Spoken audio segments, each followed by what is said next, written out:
আসসালামু আলাইকুম।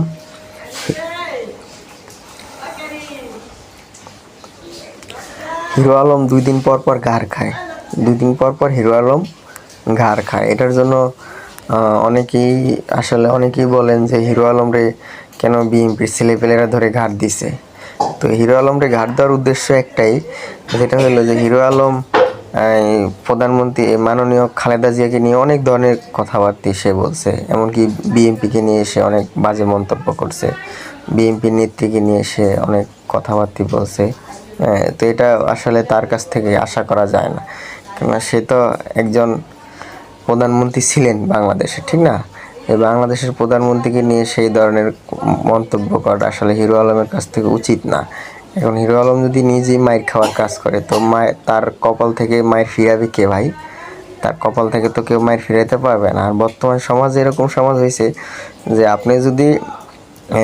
আমি যদি আপনার বাবাকে গালি দেই, আপনি সুযোগ যখন পাবেন তখন আমাকে অন্তত আর কিছু না পারেন আমার কান ধরে একটা ডলা দিবেন। তো এটাই আসলে হিরো আলমের পাওয়ার ছিল।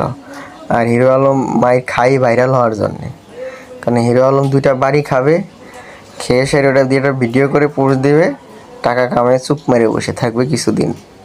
আবার কিছুদিন পর উনি ভাইসা উঠবেন, ভাইসা উঠে আবার কিছু টাকা কামায় আবার চুপ মেরে বসে উঠবেন।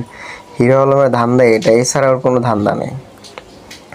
তো যা অনেকে কষ্ট পান যে হিরোরে কি করছে।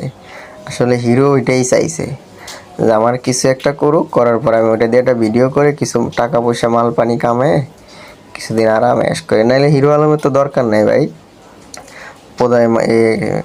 প্রধানমন্ত্রীকে নিয়ে এই ধরনের আজে বাজে মন্তব্য করার, ঠিক আছে? কেননা বিএনপির নেত্রীকে নিয়ে উনি একটু একটু না ভালোই করছে। যখন আওয়ামী লীগ ক্ষমতায় ছিল তখন উনি বিএনপির মন্ত্রীকে নিয়ে, এমপিকে নিয়ে, এই প্রধানমন্ত্রীকে নিয়ে একটু আলোচনা করছে, এটা আমিও শুনছি বহুবার।